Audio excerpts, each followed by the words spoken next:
Hi, this is Christina again with part two, having a conversation with David Wolfe at the Women's Wellness Conference in Costa Mesa, California. And we've just been having a good time talking about women and their rising role in society and bringing conscious collaboration forward. And now we're going to talk about something a little bit more delicious. I know it's a favorite topic of David, and it's the topic of chocolate. Chocolate! And I want to just tell us why you love chocolate so much for yourself and why you think it's so good for women. Well, one thing for me is it just resonated. When I realized that chocolate was my path, it was like it had always been my path. I just didn't realize it. So for me, it's a resonance with what my life's mission is about. Mm-hmm. I love growing chocolate trees. I love feeding them. I love watering them. I love making chocolate. I love serving chocolate. I love giving chocolate as gifts. So that's how that all got going. It's an ancient art of chocolate. It's thousands of years old. Yes. Yeah, and it's great to connect with that lineage. And one of the things about the chocolate tree and the chocolate plant and the chocolate fruit, where we get our cacao beans from, is that there's a pulp around each one of those beans that traditionally in Central America and Amazonia was only eaten by women. Now, for the reason of? Well, it's obviously something intrinsic to the substance because they didn't have cell phones back then, so a tribe in the Amazon couldn't call up a tribe in Costa Rica back 10,000 years ago. That is amazing. So isn't that interesting? Yes. It's something intrinsic to the substance itself, the fruity pulp that's around the cacao beans. Now, what we know about chocolate is what's after that, is once they've taken the pulp off and then dried that material, that's your cacao bean, and that cacao bean is crushed and turned into chocolate liqueur, which can become chocolate bars or can become chocolate drinks or chocolate oil or something like that.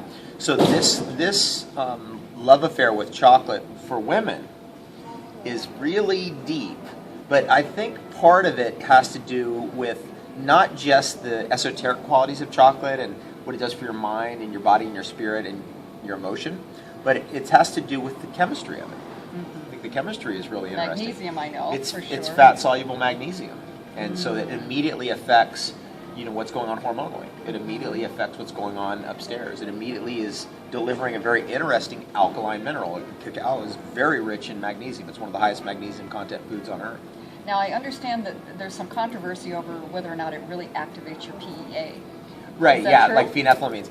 I've had in my opinion, the leading phenethylamine researcher in the world look at chocolate. And I've taken cues from him about what is going on with chocolate. What he told me is that raw chocolate, raw cacao actually has many different, very closely aligned phenethylamines in it. Okay. So actually what that means is, if you recall the research from back in 1982 with the two gentlemen who discovered that there's PEA in chocolate, what that means is there's more love in the raw chocolate than there is in the cooked chocolate. So the PEAs that are naturally present in raw chocolate are actually more present, and there's about 7 of them. So it's a natural embodiment of love within that chocolate. Yeah, right. It's an aspect of love. Phenethylamines are something that your body naturally secretes endogenously from your own glands when you are in love. When you're absolutely in the ecstasy of being in love. And it is found in certain foods, and chocolate is one of those foods. Rah. Yeah. Well, I'm glad that I like chocolate then. And David has on his website some amazing raw cacao beans. Is this from your farm? We have cacao beans from my farm, which is Noni land.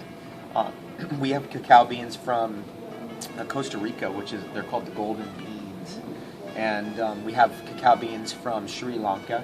Beautiful. All on your site? Yeah, those are actually on sacredchocolate.com. Okay. Which is your site? Yep. And your book. The name of your book as well. The name of the book is actually called Naked Chocolate. Oh, okay. Naked Chocolate. Naked and sacred. I love that. Isn't that great? So they're close to each other. Yeah. And chocolate is also a great longevity food. This is something that is really more and more becoming known. Chocolate is a longevity substance. The longest lived people in the world are chocolate eaters. And the reason for that appears to be its ability to create beautiful blood. It's a blood-building substance par excellence. There's probably no better thing for your blood. There's no better thing for your cardiovascular system, and no better food, herbs, supplements, superfood, anything than chocolate for your heart. And in closing, didn't you say also that it's one of the highest antioxidant foods in the world? It is the highest commonly eaten antioxidant food on earth by a large factor. Let me just give you an example of how large that is. The best blueberry in the world is probably almost 1% antioxidant. Chocolate is 10% antioxidant, Oh my goodness. which is Wow. extraordinary. I mean, it's really, really high. Wow. And that would indicate that it would have anti-aging qualities because Exactly. antioxidants protect us from oxidative stress and oxidation and Fabulous. our atmosphere, essentially. Wow. Yeah. David Wolfe, Longevity Warehouse, and Thank you, yeah. sacredchocolate.com. Thank you so much. Thank you.